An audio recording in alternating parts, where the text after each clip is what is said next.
semua fans Manchester City, jangan lupa ya subscribe channel Manchester is Blue, karena di setiap hari Seninnya kita akan mengadakan giveaway 1 jersey bagi subscriber beruntung. Dan jangan lupa like, komen yang menarik, dan jangan lupa cantumkan IG kalian di komentar. Selamat mencoba. City till we die.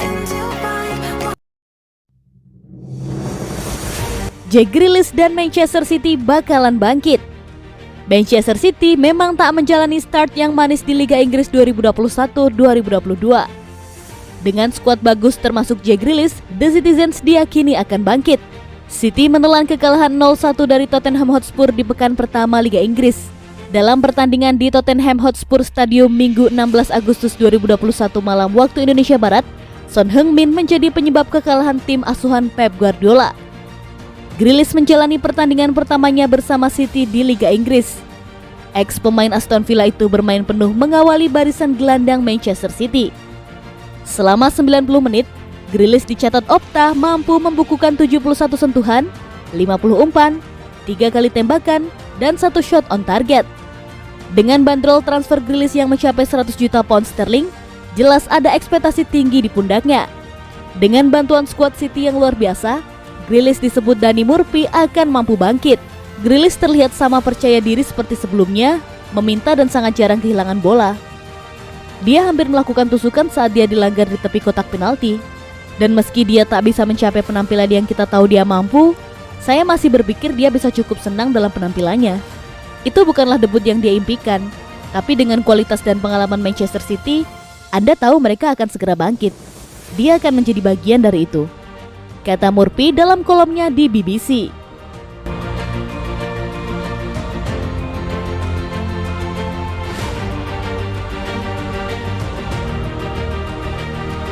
Tiga dalih Pep Guardiola di balik kekalahan Manchester City, sepak bola itu soal gol. Josep Guardiola tidak bisa banyak bicara usai kekalahan Manchester City dari Tottenham dalam pekan perdana Premier League 2021-2022, Minggu 15 Agustus 2021. Bermain tandang, Manchester City keok dengan skor 0-1. Kekalahan ini langsung ramai dibicarakan mengingat status Manchester City sebagai juara bertahan. Seharusnya, Guardiola memiliki salah satu skuad terbaik di Premier League. Manchester City bermain apik dan mendominasi seperti biasa, tapi lini serang mereka tumpul. Terlalu banyak peluang yang terbuang karena finishing buruk. Menariknya, Guardiola menyebut setidaknya 3 dalih di balik kekalahan Manchester City kali ini. Manchester City bermain dominan seperti biasa, tapi Spurs lebih banyak menang karena bermain lebih efektif. Usai laga, Pep menyoroti 3 hal yang jadi masalah Manchester City di pertandingan kali ini. Kami membiarkan mereka terlalu bebas. Kami tidak bisa mengontrol permainan, khususnya hal-hal sederhana ketika Anda kehilangan bola di posisi tertentu. Sepak bola adalah soal gol. Son Heung-min bisa mencetak gol itu, kami tidak bisa. Ini wajar untuk awal musim dengan persiapan minim. Saya justru terkejut melihat kami bermain apik dalam beberapa aspek. Banyak pemain terlambat kembali karena Euro, karena Covid, karena banyak hal. Artinya, Guardiola menyoroti permainan timnya yang terlalu banyak membuka ruang kosong, kekurangan tidak bisa mencetak gol, dan skuad yang belum maksimal karena pramusim terlalu pendek. Meski begitu, Pep yakin betul timnya akan lebih baik seiring waktu berjalan. Para pemain akan kembali dan seiring pekan berjalan, kami akan jadi lebih baik, lanjut Pep. Pertandingan kemarin juga menjadi saksi debut Jack Grealish untuk Manchester City di Premier League. Sayangnya, debut ex Aston Villa ini diwarnai kekalahan.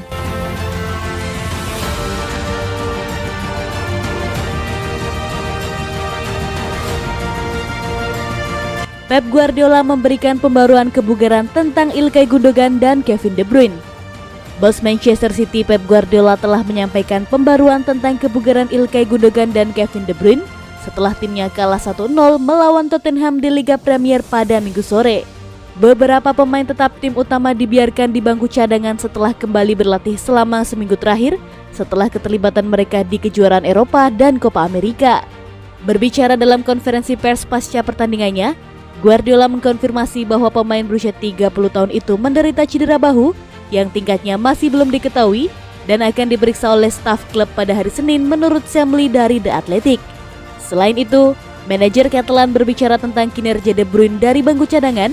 karena pemain internasional Belgia itu diminta untuk mencoba dan mempengaruhi proses selama tahap akhir pertandingan. Gelandang bintang itu mengalami cedera pergelangan kaki pada tugas internasional musim panas ini, tetapi berhasil menciptakan serangkaian celah untuk timnya setelah menggantikan Riyad Mahrez pada menit ke-79, meskipun baru kembali ke pelatihan pramusim baru-baru ini. Kevin De Bruyne tidak melakukan satu sesi latihan sejauh ini karena pergelangan kakinya. Kyle Walker, John Stones, Aymeric Laporte kembali dengan baik. Orang-orang yang telah berada di sini sejak awal layak untuk bermain. Kami harus terus bekerja.